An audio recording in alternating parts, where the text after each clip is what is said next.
This is the LowcoSports Lowdown podcast. Here are your hosts, Justin Jarrett and Wes Kerr. Take two. Didn't go live the first time. Here we are. It's the Friday night edition of the LowcoSports Lowdown. I just did a rip-roaring intro monologue. Not really. I didn't get that far into it, but I had us off and running, and we had to start over again because we didn't start the stream. But all good, all good. We do have an intro voiced over to add Mad Max so that we can let you know who's actually hosting the show every night. But tonight we got the whole crew here: Justin Jarrett, Wes Kerr, Max Arraj, talking sports in the Loco. Jimmy Searson going to stop by a little bit later as well and talk a little spring football with us. He was out at Beaufort last night, where you were also, Wes, and so I heard you guys ran into each other. And he was out at Colleton County tonight, so he'll have some insight for us here in a little bit. But a few things to get through on the Monday, Wednesday, Friday schedule. We have a little bit more stuff to report than if we were doing this every night. But yesterday, Jack Cressor winning the boys title at the match play at Congaree. Great performance from him again and continuing the heater. He won the Skis of 3A title last month. He comes back and wins the match play. He signed with Minnesota, so going to shove off for Minnesota soon, but enjoying his last summer, playing the junior circuit, probably going to dabble in some amateur stuff as well, I would guess, and start preparing himself for the Big Ten season. But man, I mean, really good showing from the Loco folks. I mean, obviously 32 player bracket, it's going to get thinned out pretty fast. And some guys went out in the first round, some in the second. Jeep Patrick made it to the semis. We almost had a prep on prep final, but it didn't quite pan out that way. Bridget Wilkie falling in the semis as well. But good showing from the Loco kids out there on the golf course at Congaree.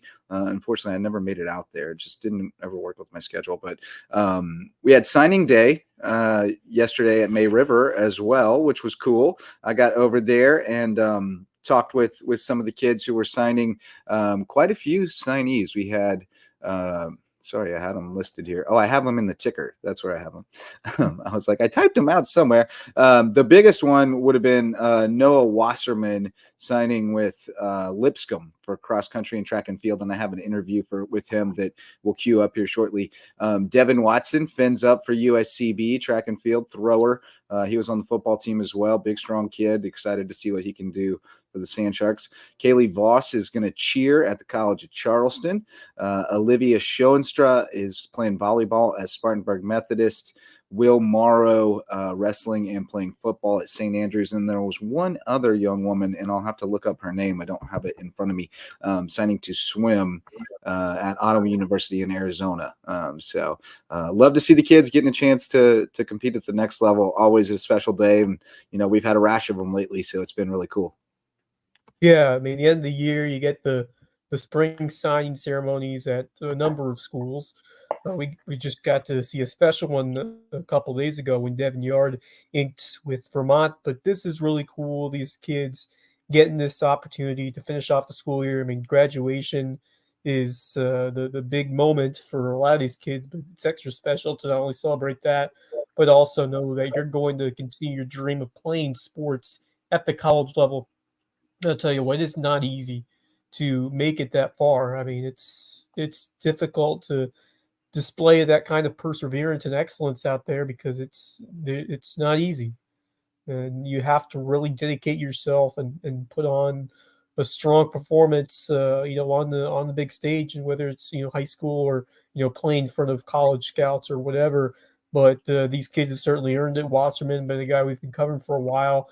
Especially been dominant on the cross-country trails, also running some track. So this May River team, I think what stands out to a lot of these students at May River is that they're high-quality academic achievers. Yeah. That's a really good school. We'll get into that in the Wasserman interview, but he's a national merit kid as well. He's getting the National Merit Award. One of those tremendous job by the educators, the teachers there, but also the students for having that motivation to not just succeed on the field, on the track or whatever, but also in the classroom, because at the end of the day, that's how you get your scholarships. You got to have the grades in order to get those opportunities. And we're seeing that here with a couple of them, including Wasserman. Yeah.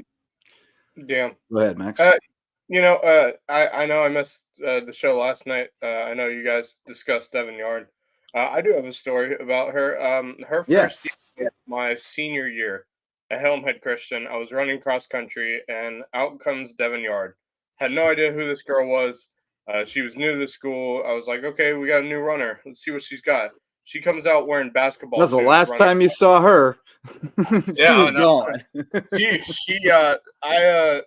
She comes out while we're stretching, getting ready for our first practice of the year, and she comes out wearing basketball shoes, and I was like, oh my god, she is going to be in so much pain by the end of this practice. And we're finishing. We did our usual 5K loop that we do 2-3 days a week. And I finished first. Nika Cummins finished second, and here comes Devin Yard finishing third. And I was like, "Oh, she did all of that wearing basketball shoes. This kid is gonna be special." And here we are years later, and I was like, "Wow, she's really grown. She's really gotten so much better athletically." And I was so happy to see her when she signed to Vermont. But all these May I River think she's kids, a multi-time state champion in Skiza and cross country, right? I believe so. I think so. Right. Yeah. Phenomenal kid. She did really well. I mean, she ran varsity cross country in middle school. I mean, she was that good. She was our second. I remember seeing her name on those lists of, when you look at cross country and track. I just remember, or especially cross country, I remember seeing her, and just as such a young town out there performing, and see a lot of that in Skiza, some 7th and 8th graders, but I mean, and then to see her on the basketball court right away contributing to that team, and certainly showing her star power there at the end of her hoops career, but at this level. But it was cool. It was kind of an impromptu signing day. I didn't know what was going on until I saw on social media the day of. And so it came together really quickly because she was scheduled to sign with another school out west, D3 out west, and then Vermont called and said, "Hey, we're looking for another guard. We really like her," and it just kind of happened real fast. I mean, it was one of those things where both sides were like, "Yes, we want this to happen," and so it happened really fast. And then it just so happened that they had another event happening that night at the school. It was like the senior recognition. They were reading their senior letters. And so she wanted to do it then because everyone would be there, so it wouldn't have to be another time, and she'd be with all her senior class. So it was really cool. It turned out really cool.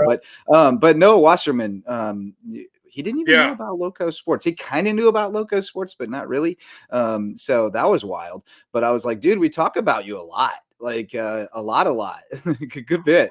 But it was cool to talk with him. Really sharp kid, and let's hear what he had to say. Noah Wasserman, congratulations, man! Not only on signing today with Lipscomb, but also the National Merit Award, as well as the success on the track this spring. Great season for you. Just what does it mean to you today to put a bow on your high school career and turn the page to the next chapter?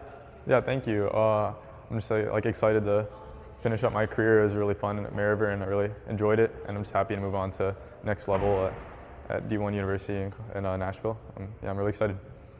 Kind of take me through your journey as far as when obviously running is kind of a lifelong sport that you usually come to pretty early. But when did you kind of lock into trying to become an elite runner and compete for state championships and run to the next level? Yeah, so I kind of transitioned from soccer to cross country in 8th grade, and I was like, wow, I'm starting to get kind of good at this. I really enjoyed it, and as I got into high school, my freshman year, I'm like, I had a okay season, went into track, and I started to really get better, and I was like, really enjoyed all the friends and everyone that was competing on my team. They were all really into it, and it just brought me I guess to realize that I could try and become really good at this, and started making went to state championships my sophomore year, and that's when I realized I could try and get really good and make the next level. Yeah, obviously have had a ton of success already. One of the things I love about running in college is we get to do both. You get to run cross and and you get to run track. So do you have a preference, or are you excited about, kind of getting to keep your feet in both worlds? I usually have better success on the track, but I do like cross country more as more of a team sport, and especially with Lipscomb the guys trying to make the national team, national championships. It'd be, I'd really be excited to be trying to be a part of that. Even though I'm a little better at track, I think, but I still enjoy both very much. Well, and the distance goes up for cross now, so it's a little different. Yeah, exactly. Yeah. The 8K, but what about academics? Obviously, National Merit Award, is that what I heard? Yes, sir. Yeah, so high academic guy, Lipscomb, obviously a great institution. What are you planning to study, and what are the career goals? I'm not sure exactly, but I'm thinking of maybe majoring somewhere in business, minoring in history, somewhere of the sort. I'm not sure exactly what I'm planning on doing with that yet, but I know I'll do good at Lipscomb with that. Outstanding, man. Congratulations. Thank you. All right, there we go. Noah Wasserman. Good Sharp stuff guy. there from Noah. Excited to see what he can do at the next level. Yeah, that's a solid program to be a part of. It's a Lipscomb team that fared really well this past year, third in their conference in the Atlantic Sun. So got some talent, and just from what I'm seeing about this program, really good, well-knit family over there. So I think that's a great location for him, and always nice, as you said, to be able to run track and cross country, to have the best of both worlds to the next level, because that's kind of one of the benefits. You get to kind of do your sports that you specialize in, because some guys are better at cross country, and then some are better at track, and then some are just really strong at both. And we've seen Wasserman display it across the board, but it's just really cool to have a change of scenery, in a sense. Like, they're two different entities, like they're two different animals. Cross country, but they work together. The cross country all fall really trains you, especially as a distance runner, for the spring and track, and then the track becomes like your speed work for cross country. Like it all works together really well. And that's a nice play in terms of Lipscomb. It's like what, 10-15 minutes right outside away Nashville, from downtown Nashville. So that's a nice place to, a lot of opportunities there. That's a growing city with a lot of young professionals. So it's a nice opportunity to grow and learn as a student, and just a really cool part of the country to be at. So I'm sure he'll love it over there. It's a great area terrain wise to train for cross country too. It's a lot of hills and valleys there, a lot of really nice bike tracks that you can run on as well. So I mean, it's a great place to train and get better and better at cross country and track and field. No question about that. I am working on a little more video from signing day, but tell you, as a cross country runner myself, one of the downsides is just that we didn't really have many hills. The only hill train we had was we ran across the Cross Island Bridge on Hilton Head. That's all you got. That's what we would do. We did the same thing. Yeah, that's literally the only place we could go running is over the bridge. At USCB, I went and joined the cross country team for hill training on the berm to Sun City. We would go run up and down the berm. That was it's not a bad place to do it.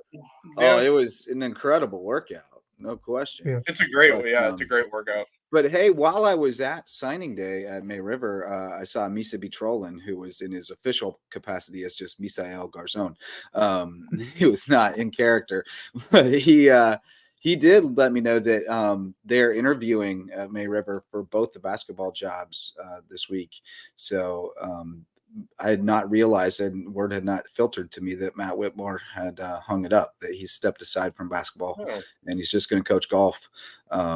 So both openings there, and both of those coaches, Bigham and Whitmore, started those programs. So I think it makes a lot of sense. I think both programs are kind of ready for a refresh.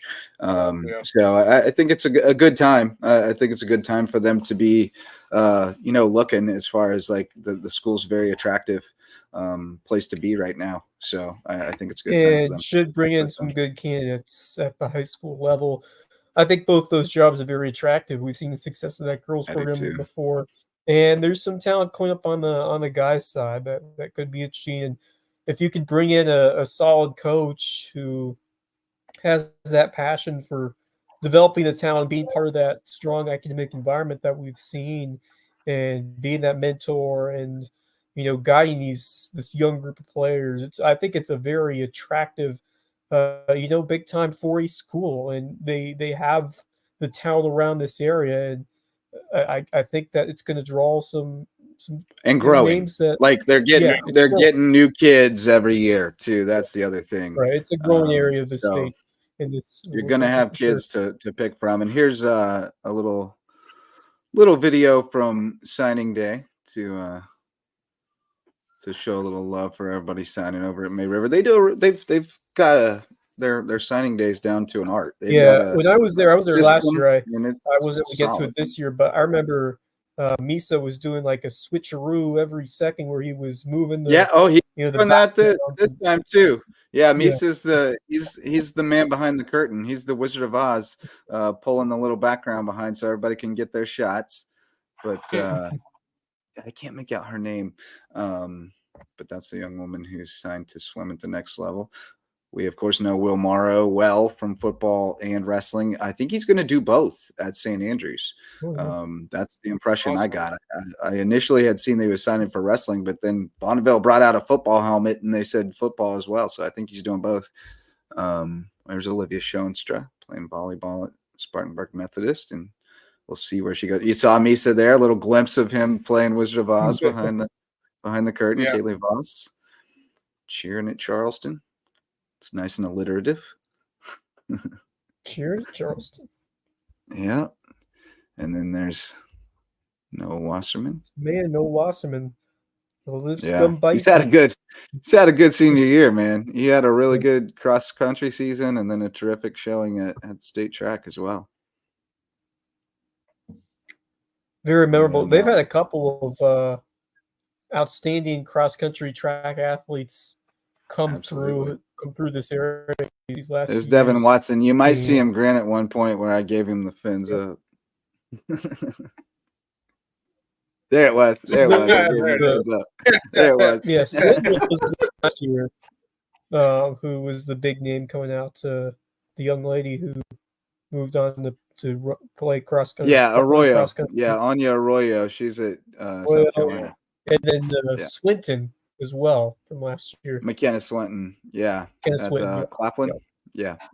Yes. Yep. I do have a basketball rumor that's going around. Thought y'all might want to hear about it. I don't know if this is 100% true, but I'm hearing some sources saying that it is. Harrison Skinner, former point guard for Hilton A. Christian. I hear he's moving over to Bluffton High School. I have heard the same, and seems to be accurate. You know, he and Carnell Warren are really good friends. He's played ball with a lot of those guys, and you know, it kind of makes sense. Like what's left at Hilton A. Christian, right. You know, they're well, and just like as a school, it seems like they're kind of. You know, they hired from the JV program. I don't know that they've hired a girls coach yet, but Bobby Thompson also stepped aside. So, you know, it's just kind of a rebuild. Yeah, it's kind of a new start, and I think it's probably best for Harry. Probably makes sense for Harry. I think it's a good move for him. I think going over to Bluffton High School with a basketball team that's pretty strong already to add Harrison Skinner to that team. It's going to be real fun to watch. That's going to be very. I like Coach Gabriel. I think they're going to be fun. Of Harry Skinner, because that changes everything. He can create shots himself, and they still got Jamari Stewart Manning. That's true. Who can work off of him. Right. That's going to be a really strong team. It's going to become very interesting, adding in a deep threat in Skinner.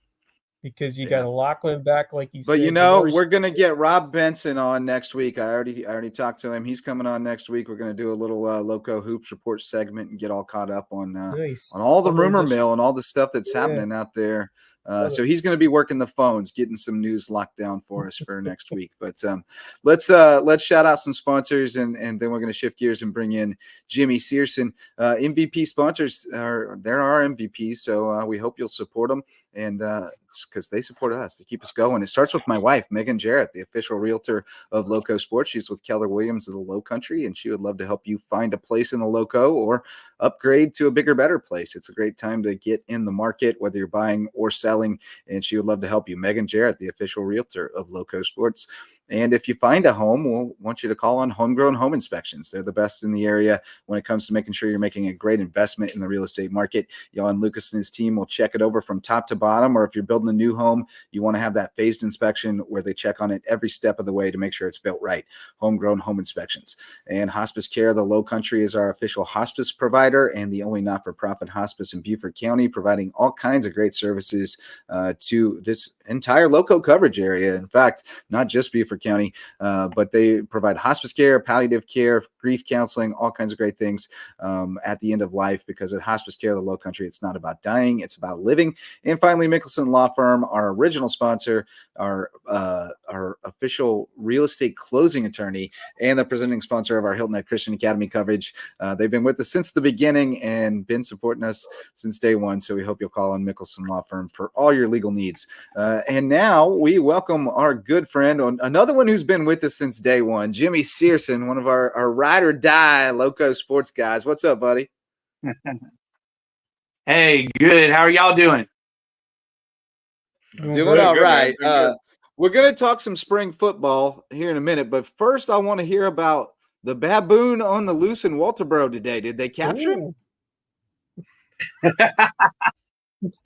The last I heard, they haven't captured him, but my wife just told me that there's a rumor that they did catch him. But I heard that he's been spotted all around town, and they said he attacked a dog somewhere. So I hope they catch him soon. But they said the baboon belongs to Bryce Herndon, the owner. So hopefully they'll catch him soon. In case you think we're joking, I mean, there truly is a baboon on the loose in Walterboro. Oh, I thought you were joking. I didn't think this was real. No, this is extremely. No, it's real. It's real. The baboon has been spotted all over Walterboro. Yeah, it's real. That's hilarious. The Colleton County funny. Sheriff's Department had to put out an APB letting everybody know to be on the lookout for a loose primate in Walterboro today, and it's been confirmed it's a baboon. So, hey man, no, we're not joking about that. but things did simmer down a little bit in Walterboro tonight, and you were able to get out to Colleton County spring game. How'd the Cougars look? Yeah, the weather, the rain and lightning got out of here, and then it was actually good weather. It was kind of cool out there. But the Cougars, they look pretty good. They got two quarterbacks. Number 8 quarterback, I think his name's Sean Williams. He looked good throwing the ball. He had a couple deep. That is his name. Yeah. Yeah, that's the kid who moved in from Miami last year. Oh, okay. He's pretty solid. Yeah, he's got a good arm on. And then the backup quarterback, number 12, I think his name's Jalil Frazier. He looked good too, but in the overall spring game, the defense looked better than the offense. They got some playmakers on the defensive side of the ball. But the defense beat the offense 28-24. So the defense looked better than the offense, but overall the Cougars look pretty good. The only bad thing in the game I saw, their coach, Kenlock got hurt. Oh no! He one of the players when they were tackling, they knocked him down, and he was rolled up on him all game. So I send prayers out to him. I hope he'll be okay. Man, Kenlock getting banged up in the spring game. That's rough. Yeah. But both you, Wes, both you and Jimmy got to see Beaufort last night, and I'll get some highlights going for us here. But well, actually, I'll save that because we got Bryce Labyrinth interview. But what'd you guys think of the Eagles? Jimmy, go ahead and go first. I want to hear your thoughts. I got to see some nice plays from the young guy who we're going to be keeping an eye on, Amari Patterson. Saw a lot of Samari Bonds. He was using his legs out there, but with Jimmy as an Eagle fan, lifelong Eagle fan, what are your thoughts on what you saw out there from this team here in the spring game? Yeah, Wes, it was good seeing you out there too. The Beaufort, they look pretty good in the spring game. Samari Bonds passing to Amari Patterson. Man, that's going to be a lethal weapon for Beaufort this year. They had a couple touchdown passes to Patterson, and but Samari looked really good in this spring game. And the backup quarterback, I was impressed with him. I had to ask Coach Libran the backup quarterback's name, number 17. And it's Anthony Collar. I'm not sure what grade he's in, but he looked good throwing the ball. And then Beaufort's running back,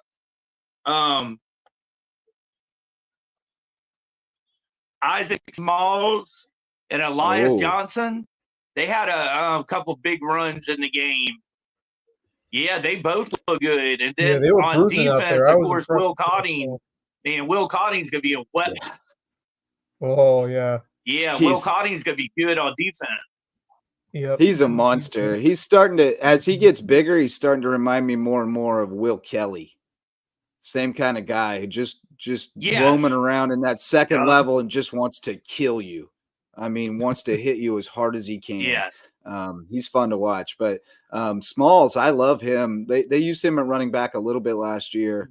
And then, they moved him around some. And the problem, I think, last year was he was impatient. He wanted to go so bad. He sometimes wouldn't wait for holes to develop. But, he also wrestled this year, ran track. He's bigger. I'm excited to see what he can do back there. And Elias Johnson was solid last year as well. Obviously, Jaden Andrews was kind of carrying the load last year, but we got to see a little bit of those guys. And I think they're all both poised to maybe break out. But let's hear from Coach Labyrinth. Wes caught up with him after the spring game. Spring game in the books today. What do you think of what you saw out there? That was good. It was, a lot of things that we need to kind of get on film and correct. But overall, I was really happy with what we saw. Offense made some plays, defense made some plays. Had some young guys in that did some things. So, going into summer, I feel good about where we're at. We just gotta have a strong summer. Tell me about some guys, especially from that second group that stood out here this afternoon. Well, just young guys. Bryson Broadwater did a really good job for us. I like what I saw out of him, and we got several guys on defense. Javion Holmes Simmons was playing a lot as a young guy. So we got some young talent that we like, and we'll see how it works out for us. You've been a part of this program for a while now. Tell me about how much you embrace and love this process of seeing what fits amongst your guys at this point in the calendar year. Yeah, I mean, you gotta figure out what's best for each team, and it's a little different every time, depending on what kind of personnel you got. It kind of changes year to year. So that's kind of the fun thing for us as coaches in the off season, is kind of figuring out, okay, what do we think we'll be good at? What are things maybe that we can't do that we've done in the past? So I think that's kind of the fun. So we'll see, and there's some things we'll adjust after the spring based off what we did, but overall I thought it was productive, so it was good. Well, your bigger names, Amari Patterson, showing some stuff there at the end. Yeah, he made a play. He's a good football player. We feel really good about all those receivers that we got.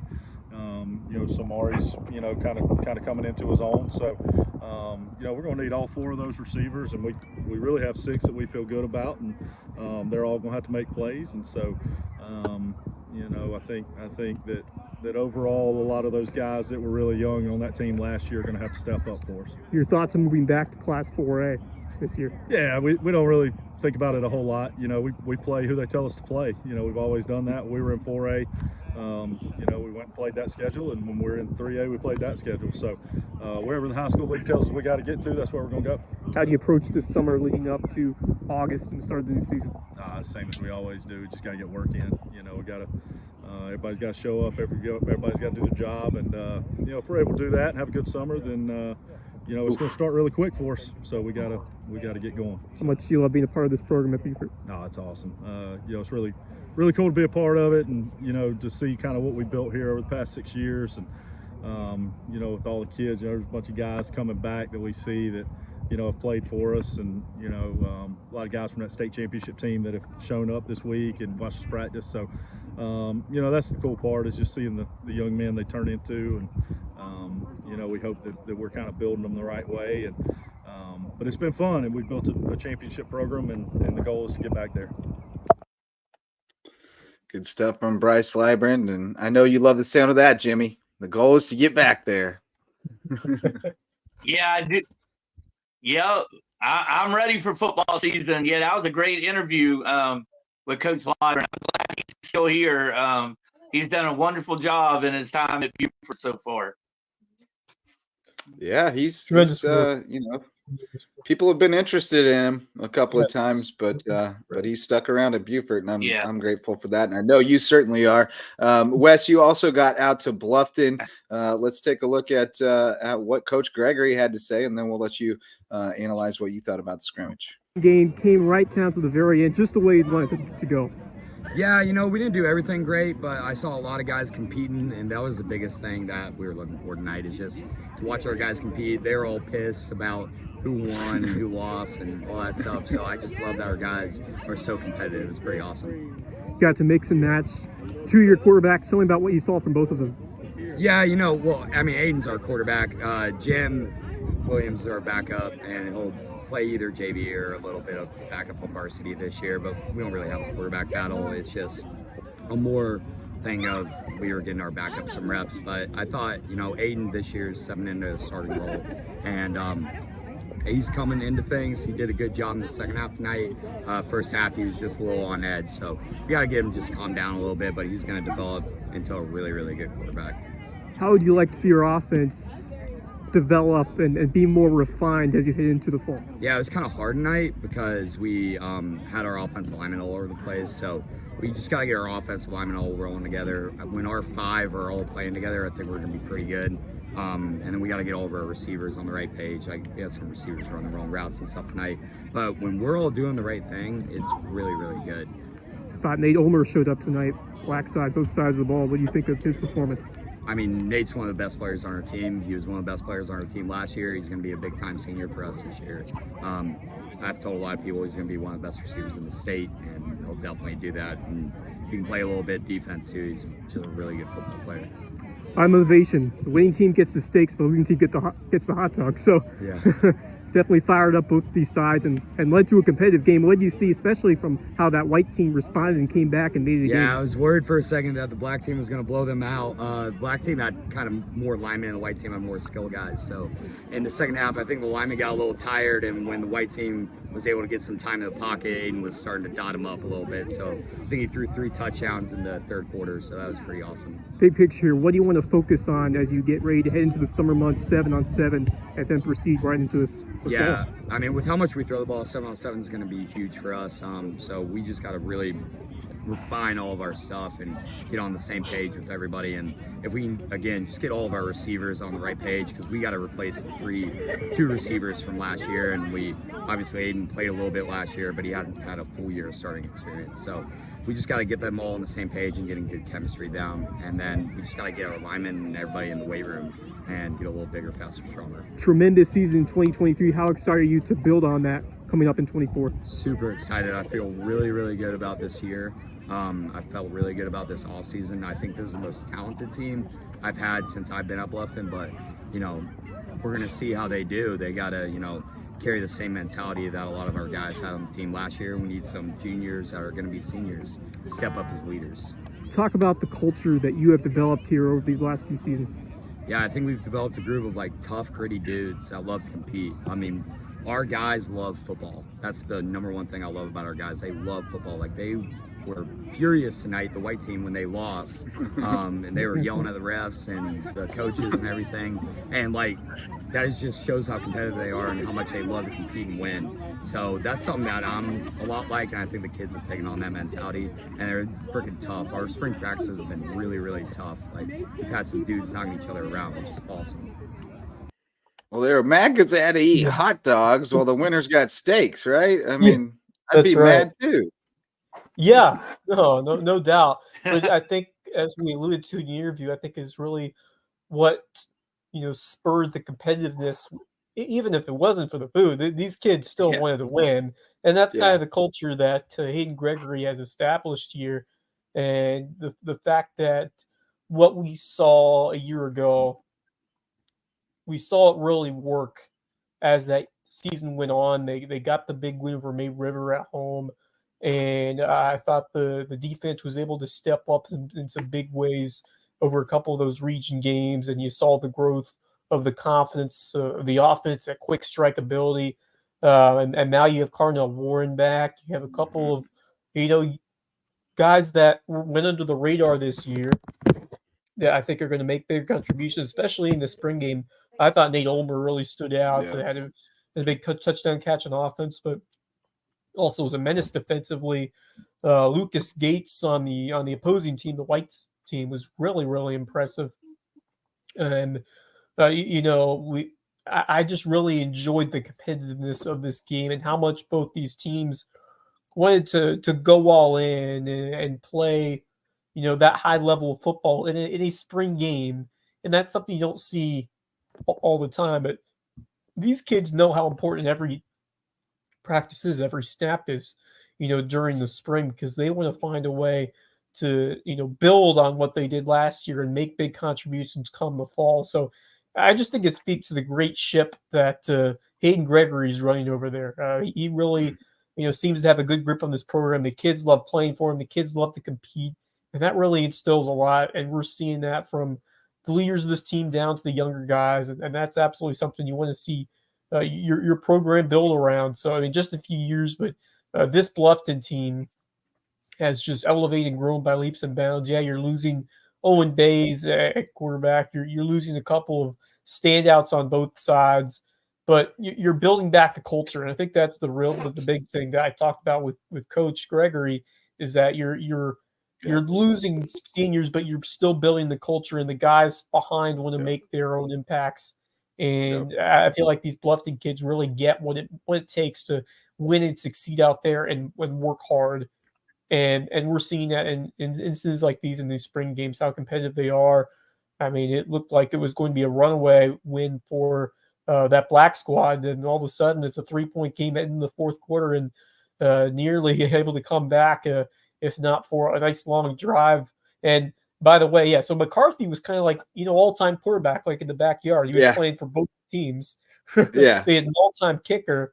I love the format that they, I think it's important to get the top guys some, as much time as possible in their center, but it's still, it gives the other guys, the skill players, the position guys, they want to win, and they want to find ways to make those big plays. And it's kind of hard to have a competitive intra-squad if you got the starting quarterback on one side and the JV guy on the other. It's not really a fair fight at that point. So I think you almost have to do it that way if you want to create a competitive environment. I don't know if they did like a full-on like game type situation at May River, because Carlo and I went over there for the start and then had to bail for the Devin Yard signing.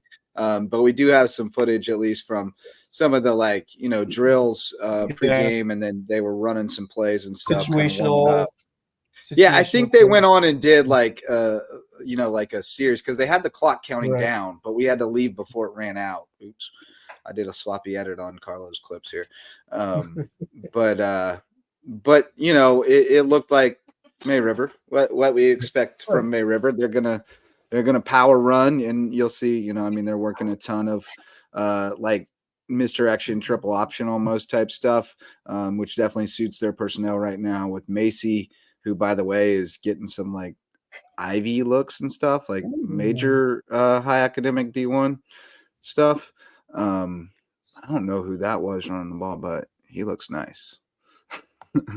He looks a lot like Jaden Jones used to look. And I like what Coach Bonneville's doing over there as well. I do too. I think we saw a step forward with how they competed last year. They feel like they played a lot of games on the road. They didn't really play. They did. Yeah. I think that they got some big bruising runners that suit their style. You know, last year they just didn't quite have the right personnel to fit what they wanted to do, and so it just never really came together. But I feel like definitely this team is going to be poised for a step forward. But Jimmy, what do you think about this region with Beaufort coming back to 4A? You know, May River has maybe taken a small step down, but Bluffton has taken a pretty big step up. Colleton is definitely on the upswing. Hilton Head is always going to fight you tooth and nail and have, you know, a bunch of dudes and then a bunch of guys who are just grinding to do their job. But how do you kind of, and then Bishop England is our new Lowco foil in the region. So what do you think about it? Where do you see your Eagles, you know, kind of mixing it up, and who do you think are the biggest challengers? Yeah, I'm glad you brought that up. Me and Wes talked about it a little bit at the Beaufort spring game yesterday. I think it's going to be a very competitive region because, you know, when Beaufort and Hilton Head and Beaufort and May River and even Beaufort and Bluffton, when they play, it seems like the games are always close. So I think it's going to be a very competitive region. I think right now Beaufort probably had a slight edge. And then I would probably put Bluffton in second. Maybe, you know, but May River is always tough, and I think I would go maybe down a few years. They have, Hampton ran all over them in the playoffs last year. They weren't very good, but I think I'm with you. I think Beaufort by a hair, like I think it's pretty close with Bluffton, and then I think Bluffton by like the same margin over May River, and then May River's maybe like the same margin over Hilton Head, and Hilton Head's maybe like the same margin over Colleton, and Bishop England fits in there somewhere. Small margins flip either it's pretty way, small margins in a one game. You just never know. Yeah, or one guy gets hurt, you know, in the second game of the season. Yes. Like, I mean, it's thin margins, so it should be very competitive. Yes. Yeah, and I mean, agree. You have Bishop England. You have Bishop England, but you don't have the Lucy Beckham and James Allen. Yeah. So I really think we could see a region that could be up for grabs, and you could talk about 3 or 4 teams potentially have a chance to win the region championship, which I think is really cool. You don't see that very often, where it's seemingly wide open for the taking. Yeah, I agree, but I also think it's possible Beaufort is good enough that they just like win it, you know, like beat everybody. But Bluffton might be that good too. You know, I mean, I really do think that, and May River is a sleeper. It was only 1 year that May River wasn't very good, and they'll be back. I guarantee you that. So I think it's going to be really fun. I'm looking forward to it. Hampton they're not doing like a spring game per se. They have a scrimmage on Thursday, Hannah said, but it won't be a lot to see, just getting reps. Hilton Head didn't really do one. You know, a lot of coaches just kind of use it for their practice. We don't need anybody to come watch us yet. We're not ready for that. We'll do that in August. But I understand it both ways. You know, they probably don't love us putting out video of their stuff. You know, now they got to be careful and not show too much, blah, blah, blah. Like it is what it is. But I'm excited about football. It's going to be fun. Yeah. And of course, that is funny you said that. Go ahead. Yes, go ahead. Yeah. Yeah. Jimmy. How excited are you? Most coaches are secretive during the spring games. They don't want to show a whole lot, and they don't want really other people watching them, Yeah. But it is It's funny. it's the Belichick factor, the Belichick factor, the Saban factor. Yeah. Yeah. I'm waiting for them to all have the white, Yeah. the tents, the medical tents on the sideline. Pop-up tents. Yeah. It's all monkey see, monkey do. Whatever they do at college, in the pros, they got to do at college. Whatever they do at college, they got to do in high school. Whatever they do in high school, they got to do it, in youth ball. And now we got all these travel ball kids wearing sliding mitts and closed base. Like, what are we doing here? But anyway, let's shift gears a little bit. We'll keep you around if you want to hang around, Jimmy. We got some other fun stuff to talk about in the back end here. The varsity sponsors of LowcoSports. We got DDS Web Design, building, hosting, and maintaining websites for businesses and nonprofits that get results. So if you want to get found online so you can do more and think bigger, go to ddshhi.com. The Parker Law Group, serving legal needs across Colleton, Hampton, and Jasper counties. Go see them if you have legal needs out there. They've jumped on board to help us continue to expand our coverage in those counties and shine a light on more deserving teams and student athletes around the Lowco. Dr. Ambrose Cole is our official chiropractor. You can find him at Rooted Living Wellness in Bluffton, and he'll get you feeling right, mind, body, and spirit. And Reverence Wrestling Club, our official wrestling sponsor and the presenting sponsor of the Lowco Grind. We're going to have a special edition of the Lowco Grind coming out Sunday night. Carlo and I are the fight doctor, Carlo Perusa, and I are going to recap the fights over at Buford Brawl 4 at the Foundry. And we're also going to catch up with Reverence founder Blake Maffei and hear about some successes from around the Lowco and the wrestling scene and some upcoming camp opportunities to take your skills on the mat to the next level with Reverence Wrestling Club. But those are our varsity sponsors. Guys, it's time to share and tell, and we've got a bunch of things to talk about. Wes, you brought to the table a great one. James Island, 4A baseball state champs. That's kind of a feather in the cap for May River and for Hilton Head Christian, because they both played them this year. May River split with them. Hilton Head Christian played them tough, but that was a terrific James Island team. And I actually talked with our buddy Butch Mullis the other day, and he said the same about May River. He said this is big for us. Like this kind of drives home to our kids. Like, hey, we're not that far away. We're right there. We're knocking on the door. And he said, there's going to be a little shift in the philosophy at May River, boys. We're going to be looking for state championships, so that's exciting for them. But great stuff from a great team at James Island. Yeah, first championship for this Trojan baseball team since 1996. Really well-deserved, well-earned there. And it was an absolute battle to clinch that one against Lawrence 10-7 in game 2 to win it all.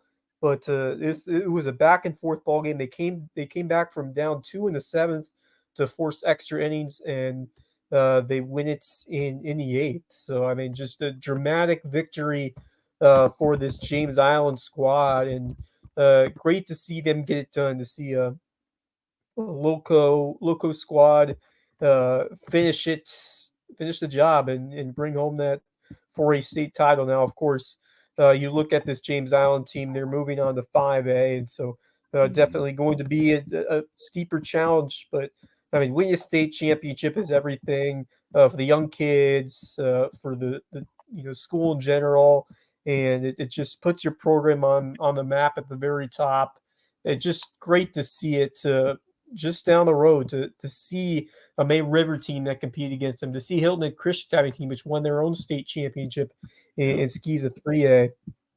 And, you're able to see it this time for James Island, the Trojans getting it done in a thrilling ball game out there. So just really proud of that team. And, it's just great to see a 4A school right here in the Lowcountry, obviously moving to 5A, but the same region, being able to win this thing, because that's a team that's been really knocking on the door these last few years, because it seems like they've always been in the mix at these state championship series, and they've lost a few, but this is great to see them get back to or get to the top of the mountain, and now we'll see how they take it into potentially you're not really defending your title. You are in a sense, but you're moving on to a next class. Yeah, it's a little different. Kind of like when Beaufort moved up after they won theirs at 3A. Or they moved up after being runner-up, which moved down after being runner-up. That was weird. Like it didn't feel like it was a weird thing. But I've got something for you. Hanahan Powdersville. You guys see this? The infamous call. All right, here we go. You make the call situation.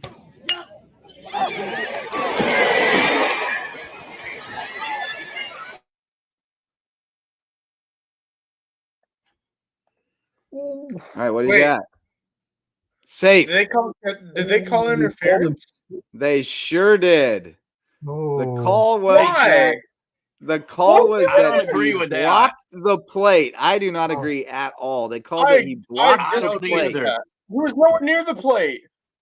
So here's my argument. First of all, when he sets up, that was a bad call.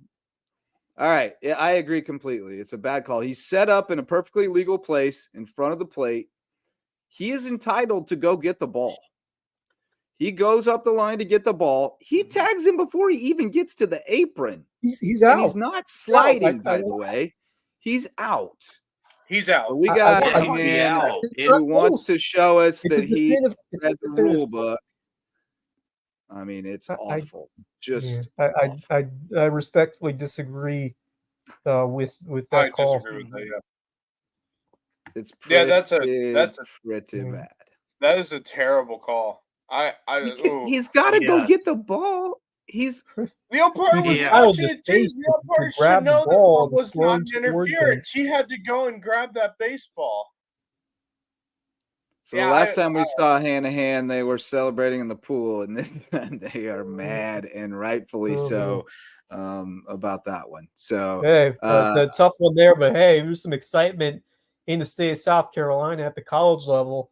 South Carolina still in contention in the SEC tournament. Picked up a nice win today over Kentucky, I believe. 6-5. And so they will face off against LSU and Clemson, coming off a tremendous regular season. And based on these projections from D1 baseball, they have Clemson hosting a regional. And for some reason, they have South Carolina in that same regional, which I would be surprised if they put Clemson and South Carolina in the same regional. I think that would be pretty awesome, though. That would be interesting. I don't think they would actually do that. Yeah, they actually played Louisville was it today? I think it was today. And they were down. Let me think. They were down 3. By the way, Hanahan Powdersville game 3 tomorrow at 3 p.m. So nice. Yeah. So Clemson today was down against Louisville 6-1 and came all the way back to win the game 8-7 in the 9th inning on a walk-off. Oh my. Man. So they're still in contention for their tournament as well in the ACC. That team is stacked, by the way. I've been watching them all season long, so I'm excited. But I have another share and tell if y'all want to hear it. I remember we talked about the Somerville baseball situation that went on, and we kind of went there. They appealed. They lost their appeal. So the state championship series is, I believe, Lexington and Ashley Ridge. And apparently in that ruling, it was 11-0 in favor. I guess against Somerville. So. Well, because it was pretty clear-cut violation of the rule as written, and adding to it, Ashley Ridge actually followed the same rule and pulled their pitcher out his pitch count in that same game. Like the Somerville argument was absurd. It was just absurd, and everybody agrees on that one. Thank goodness, except for Somerville. In other share and tell news, Carmen Majinski is back in the bigs. Been a little rough so far. He had a rough outing Wednesday. Gave up 3 earned in 1 inning against San Francisco after a scoreless outing the day before. So still getting back in the groove, but good to see him, on the mend and back in the bigs, and we'll keep tabs with him over the course of the season. Did you have something else, Wes? Yeah, a couple of things. Going back to that Clemson baseball team that pulled off that dramatic comeback win. Great to see that for the Tigers, but really cool. I'm obviously a Clemson fan. Growing up, I've been a Clemson fan. My sister went to Clemson, but I was just looking at the roster, and one of the names looked pretty familiar, and that is Jacob Hindeleiter. That's because he's a former Davidson Wildcat that transferred over to Clemson. Because obviously Davidson doesn't have a graduate program, so you see a couple of those kids get the extra year and transfer over to another school, and great to see Hindeleiter, batting right there second in the lineup for Clemson. Went 1 for 5 today, but that's awesome to see for him. He was a standout in the infield at Davidson, and just awesome to see him compete at a big time school and have a chance to play deep into the NCAA tournament. So, I'm excited for that Clemson team. Looks like they're in good shape to host that regional. We'll see who they will be paired up with in terms of the other 3 teams and who the potential super regional opponent is in terms of their pairing as we get the bracket. That's coming up on Monday, Selection Monday. So we'll our next show we could tell you where everyone will be in terms of the Division I baseball bracket. But Justin, one other thing that one other name that might not actually be on the roster while we're on Clemson, but part of the team for sure. Wilson Mullis, son of one Butch Mullis.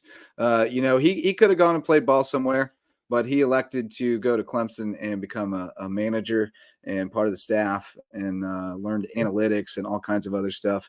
And he got treated just like one of the boys on senior day. So congratulations to Wilson Mullis. As Coach Butch told me when he sent it over, there's more than one way to skin a cat, boys.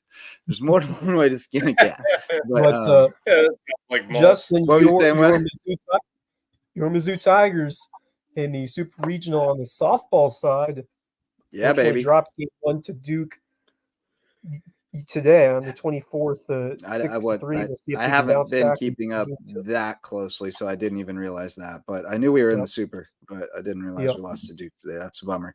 And then I have one more share and tell before we wrap things up. On Wednesday night's edition of the Lowdown, some people might have checked out because we shifted gears to a new topic, and we talked MMA at great length.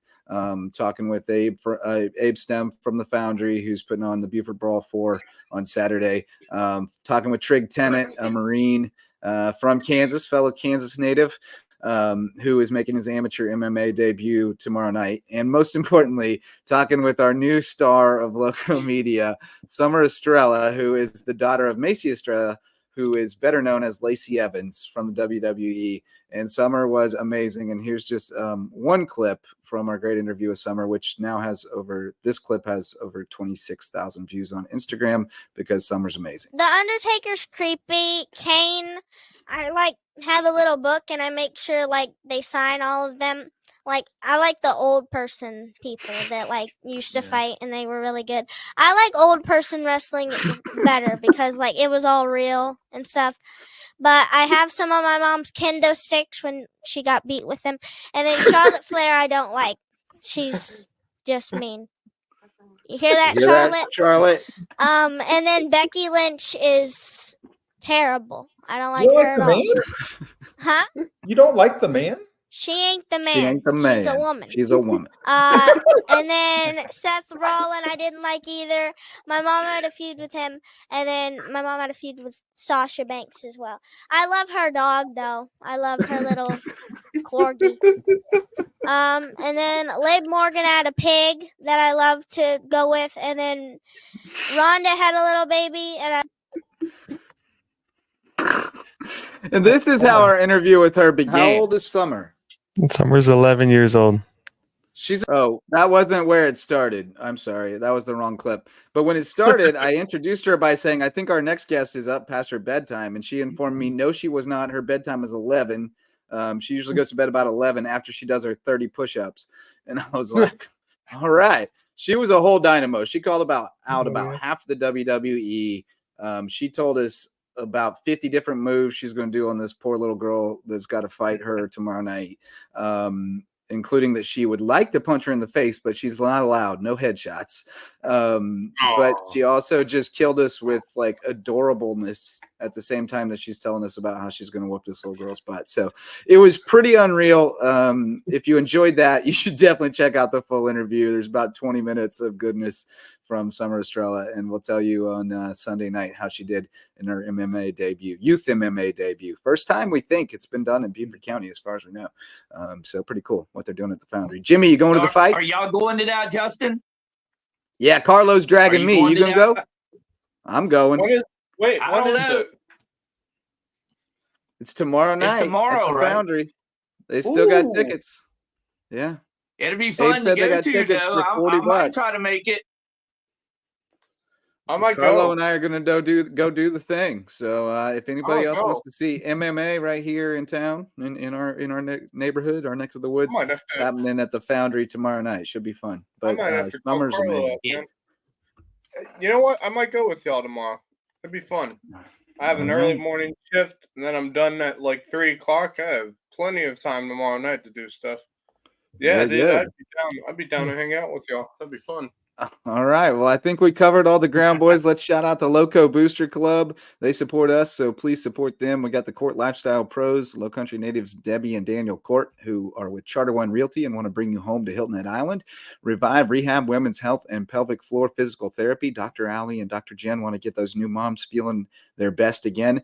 Eagle Creations has promotional items and custom apparel. They want to outfit you with all kinds of great stuff. They also have awards and trophies for you coaches looking for that kind of stuff at the end of the season. Go over to the showroom on Argent Boulevard to see what they can do for you at Eagle Creations. Jay's Barbershop, the place to be in Ridgeland, whether you need a haircut or not. You can go in for a great style or go in for some great conversation, come out with a great style, or the other way around, I guess. Barefoot Floor Care, the Lowcountry. Chris Odom will get your floors so clean your feet will thank you. Those are our Lowco Booster Club sponsors. We'll give you guys a chance at a parting shot. Jimmy Searson, you got anything you want to leave us with tonight? Yeah, I just wanted to bring up Colleton Prep had their sports banquet, and I want to give a shout out to the Davis twins. Yeah, Cole and Caleb, because one of them's gonna play football at Citadel. Yeah, one of them's gonna play football at the Citadel, and the other one's gonna walk on at Alabama. That's so amazing. I wish them the best of luck. Yeah. Caleb going to the Citadel, Cole walking on with the Crimson Tide.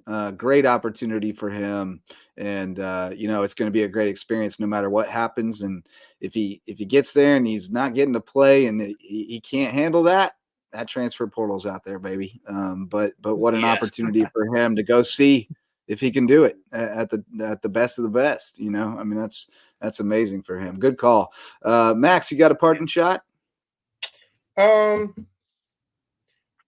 Yeah, I was talking with Ron Paduzzi, head coach of Helena Christian Academy, asking him what his team is is currently looking like. He mentioned we have a real young team this year, but he thinks they're good enough to compete throughout the playoffs. He doesn't know about state championship, but he has a good feeling if they can, work together as a team, they'll have a real shot at another state championship this year. Well, he knows state championships require a bunch of guys that you're not maybe counting on at the start of the season to grow into something you didn't expect by the end. Well, that's how that happens. So. Yeah, that's how that happens. And you can't predict it. You just don't know until you get in there. But, I mean, they got some dudes. I'm excited to see what Reed McCollum can do because that guy looks like a Division I quarterback body-wise. So he could be fun to watch. They'll miss Dylan Clark, though. That dude was a warrior quarterback for him and did a lot. Wes, you got a parting shot? This is going to be a fun region. Looking at 740 high school football, it's great to see multiple teams with a real shot at winning that region title. It seems like Lucy Beckland and James Island have had our number. I don't care what the sport has been. It's been football. It's been basketball. It's been baseball. Give credit to them. They've had tremendous runs in a couple of different sports.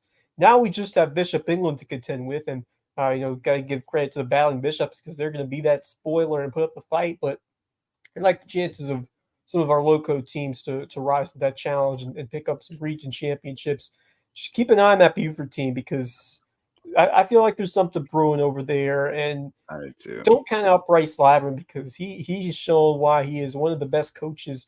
People are looking at him for a reason, and he gets the most out of his guys. And they take their lumps early on. They schedule aggressively. They play some challenging teams, especially on the road with all the Fort Dorchesters and whoever else they play at the start of the year. They're going to get ready once they hit region play. They're going to hit the ground running. They're going to be a tough team, especially with Will Cotting coming back. And then you have the explosiveness of Amari Patterson, Samari Bonds, who I think has a lot of potential that we haven't seen yet from him.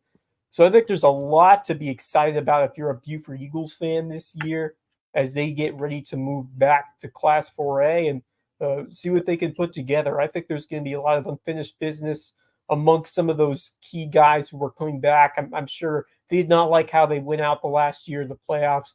I expect them to be a little more determined, more refined, have those, leadership traits rise a bit this year as you get ready and for this new season. And Coach Lyman, he does a great job of just getting the most out of the guys. And then, as you said, you see some of those unsung heroes step up as you go through, and he kind of sees what he has. I mean, we didn't know what Jaden Andrews could do. We didn't know what Casey Fields going to do. He's going to have some guys step up who we don't know about, and that's what's so exciting about how he coaches.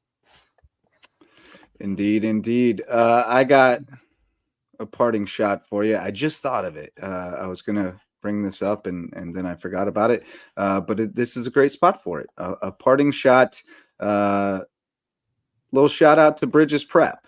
Bridges Prep, they had their big opening for their new gym today, new weight room. This is a pretty exciting project for them, as you can see here. Are you ready to be a part of something special? Together we are, Bridges. Little over the top on the cheese factor, but I appreciate it. Watch the dust below. You don't need to wait here anymore.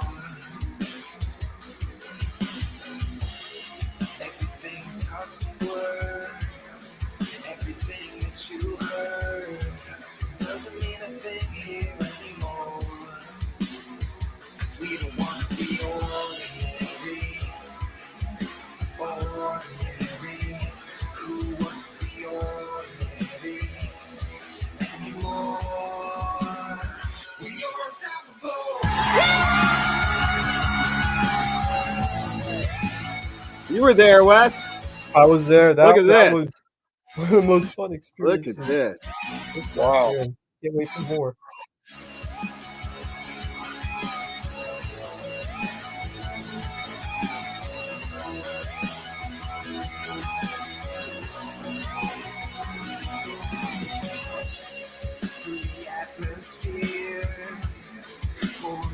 Aggressive. Never gonna see you coming down. One vision. They can stop and stare. One mission. We are nowhere. And one commitment.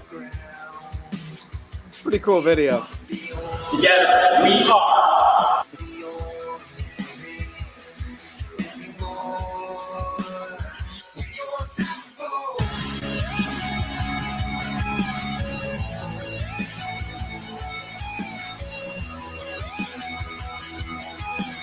All right, that was pretty cool. I didn't even know what we were getting into there, but that was kind of a fun ride. They did a good job with that.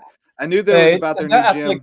Yeah, that was nice. And it was really cool to cover that volleyball team for sure, and get to that lower state final they got at home, and the way the community, the student body rallied around them, and great turnout in that state championship match, and then kind of turned right over into that basketball team. That guys team had a great year, and so I'm pumped to see some more volleyball matches and some basketball as well in this new gym. I love the old one. Gonna miss the old one, but this new one is looking epic. Yeah, it's pretty cool for them. I saw some pictures of the weight room, and that's going to make a tremendous difference in their school. I know Hulk Hogan is excited about that for his wrestling program, being able to get them in there. So, but hey, I think that'll do it for tonight, boys. Great show tonight. Really enjoyed it. Talking sports with you guys. Love what we do. We got to thank Jimmy for jumping on with us, as well as all of our sponsors and everybody who showed up to listen or watch. You'll see Worldwide Wes and Mad Max with me again on Monday night for another episode of the Lowdown. And as I mentioned, we'll have a new episode of the Lowco Grind presented by Reverence Wrestling Club hitting Sunday night. Fight Dr. Carlo Perusa and I are going to break down Buford Brawl 4, and then Blake Maffei going to jump on with us to talk wrestling. We'll see if we can get Coach Dixon on as well to co-host the wrestling stuff with me, and we'll get you all caught up on what's happening in combat sports in the Lowco on Sunday night. So until then, for Jimmy Searson, Worldwide West, and Max Arraj, Mad Max Arraj, I'm Justin Jarrett. Till next time, folks, go Lowco. The Lowco Sports Lowdown podcast is a production of Lowco Media LLC and LowcoSports.com, an independent media outlet providing grassroots local sports coverage in the South Carolina Lowcountry. We are sustained by community support from sponsors and patrons like you. Get in the game with a monthly pledge of $1 or more at patreon.com/LowcoSports to keep us going and growing. Go Lowco.